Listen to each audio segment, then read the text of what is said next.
Hi friends, welcome to Riya of cooking. இன்றைக்கி நம்ம என்ன பார்க்க போகிறோம்னா பாம்பே சட்னி எப்படி பண்ணுறதுன்னு தான் பார்க்க போகிறோம். அதுக்கு ஒரு மீடியம் சைஸ் ஆனியன் வந்துட்டு ஒரு இது நல்ல பொடியாக கட் பண்ணி வச்சுக்கோங்க. கொஞ்சமாக கொத்தமல்லி, 2 ஸ்பூன் கடலை மாவு, ஒரு பச்சை மிளகாய், 1/4 ஸ்பூன் மஞ்சள் தூள், ஒரு மீடியம் சைஸ் தக்காளி, மிளகாய்த்தூள் ஒரு ஸ்பூன், சீரகம் 1/2 ஸ்பூன், கடுகு 1/2 ஸ்பூன் எண்ணெய் ஊற்றிக்கலாம். எண்ணெய் காஞ்சதும் கடுகு போட்டுக்கலாம். சீரகம் சேர்த்துக்கலாம். கடுகு பொரிஞ்சதும் ஆனியனை சேர்த்துக்கலாம். இதில் ஒரு 1/4 ஸ்பூன் சோம்பு சேர்த்துக்கலாம். இந்தளவு வதங்கினா போதும், ரொம்ப வதங்கணும்னு அவசியம் இல்லை. இப்போ வந்துட்டு நம்ம தக்காளியை சேர்த்துக்கலாம். இதோட பச்சை மிளகாயும் சேர்த்து நல்லா வதக்கி தேவையான அளவு உப்பு சேர்த்து தக்காளியை நல்லா வதக்கிக்கணும். இப்போ தக்காளி நல்லா வதங்கிடுச்சு. இப்போ மஞ்சள்தூள் சேர்த்துக்கலாம். மிளகாய்த்தூளும் சேர்த்துக்கலாம்.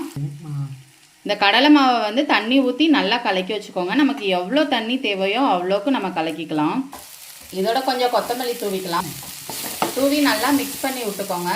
இப்போ வந்து நம்ம கடலை மாவு கரைச்சி வச்சுருந்தோம்ல, அதை வந்து சேர்த்துக்கலாம். நான் 1 கிலோ அளவுக்கு கடலை மாவு கரைச்சி வச்சு.